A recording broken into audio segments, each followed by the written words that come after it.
Good morning YouTube, what a wonderful day it is. Today, plan is to put the tweaked map on the Leon, take it for a spin and see if it's like running any better than it was. It wasn't running bad, it was just that it's not actually boosting as well as it could be. So I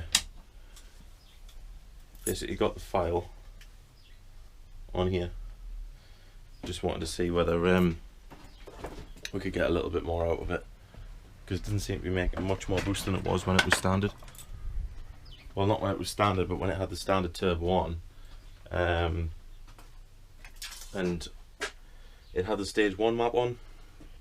It didn't seem a lot faster than that, so just need to get the battery charger connected up and get the map flashed on. I'll sort of explain through it as I go.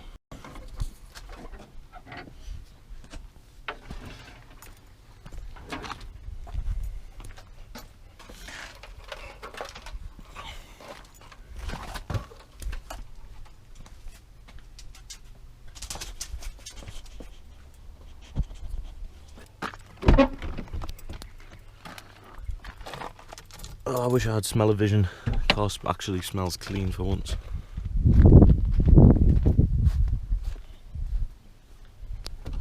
My old nemesis. Yes, one hand.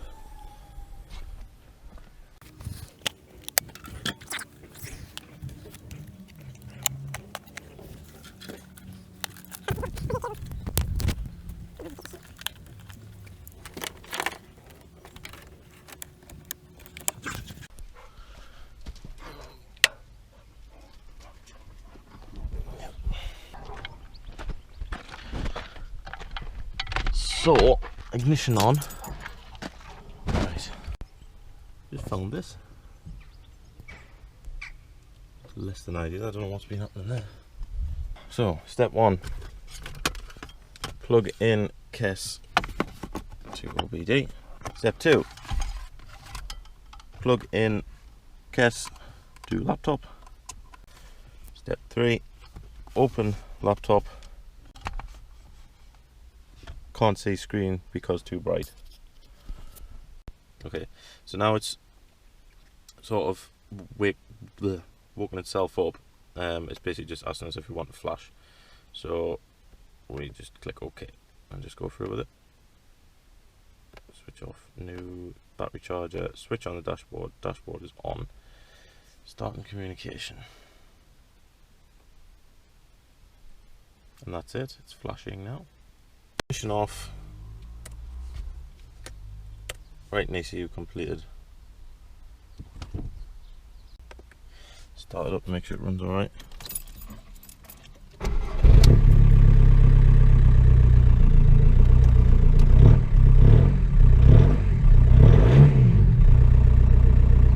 Okay, so we now have the new map on.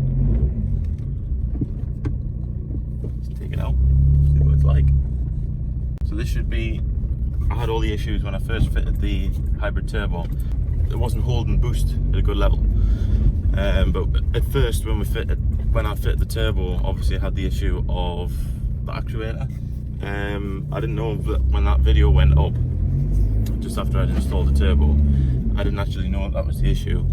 So I spent a good bit of time data logging what the actuator was doing and setting everything up. And then obviously I came to the conclusion that the actuator itself was knackered. It almost seemed as if the actuator was too heavy, so it was taking too long to open the vanes fully. So what I did, I put the actuator off my old turbo on it, which seems to have cured the problem. It's running a lot better now, because I had the actuator that was on the turbo set exactly the same as my factory one, so therefore that should have eliminated that altogether. I'm still having problems.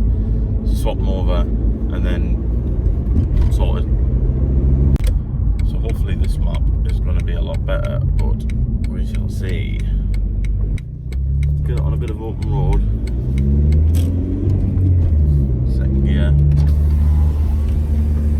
Sort of keep half an eye on the boost gauge. See what it's playing at. Let's go.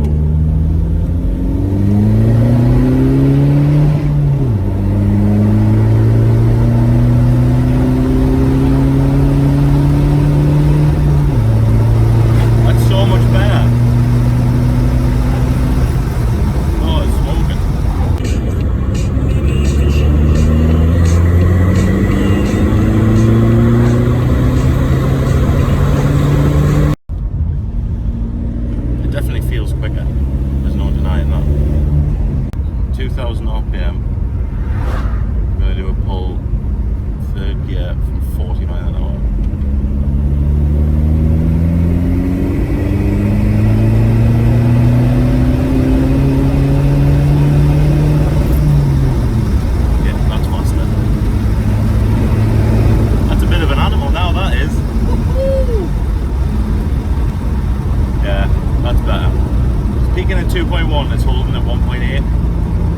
Which seems strange because I feel like it should do more than that, but the way the power is coming in and the time the power is coming in is just so much better. It's so much more linear, and it feels like it pulls harder, even though I don't know whether it actually does or not. I think what I'm going to have to do though, I need to upgrade that intercooler and the bottom intercooler hose, just purely because I can't be pushing like 2.2 bar boost through an intercooler with plastic end times. That's just asking for trouble. So it's a lot quicker. It still doesn't feel like it's quite there, but it's certainly getting there. Which is all I'm bothered about. It's an improvement. It's obviously it's not as responsive. 1756 is a laggy turbo, just because that compressor wheel is huge compared to the Impala. So, you know, we'll just have to get used to it. I don't know why I keep saying we, it's just me. We're not we. It's just me. I'm the only one tuning this thing. This thing is so fun to drive now. It's so much better. Smoke. It's just so good. It's so good. So after all that messing about, all that time spent changing actuators over and everything, it was all worth it. Got it all set up now. I could probably do with shortening the actuator rod just maybe half a turn, just to try and get it to come in with boost a little bit earlier. But it pulls so well now. You got to be a little bit gentle with the power delivery, or else you just get a lot of fuel and a lot of lag. But if you can get it up to like 2000 RPM, plant your foot, and it just pulls and pulls and pulls all the way up to the red line. It's so much better now. It's exactly the way that I wanted it set up, so I'm really pleased with it. Hopefully be able to get a longer drive out in it when all this lockdown shit's over. So, but yeah, really pleased. It's all set up. I mean, it pulls. It pulls. It really pulls. It's awesome. I mean, this is not a massively fast car. I mean, it's like probably going to be just over 200 horsepower, maybe around the 220 mark.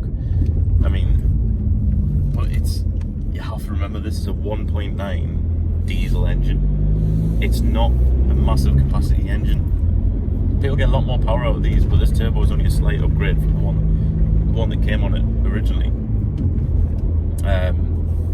But it's just so nice. It's so good. I mean, it's not a new turbo, it's a second-hand turbo, but it runs sweet, it boosts sweet. Now that I've got that actuator set up just right, it's all good. I can only assume that the issues I was having was down with being a cheap actuator or something, being too stiff maybe, but either way, it's fixed, it boosts, and it's wicked, and it smokes like hell. It's fucking awesome. I love it so much. But yeah, there'll probably be a little bit of GoPro footage in there somewhere, of the boost gauge, and I think I got a clip on my phone of the boost gauge as well, so you'll be able to see what it's like boosting that. It seems to be holding around about 2 bar, so it's getting some, you know. I mean, it's getting what, 28, 29 psi, maybe even probably peaking on 30 psi. Obviously it's a diesel, so it needs a lot more, but I mean, 30 psi in any engine is a lot of boost, so I'm well pleased with that. So yeah, I'm going to end this video here. So don't forget to like the video, subscribe if you haven't already, comment, and do all the usual YouTube stuff, ring the notification bell, and I will see you guys in the next video.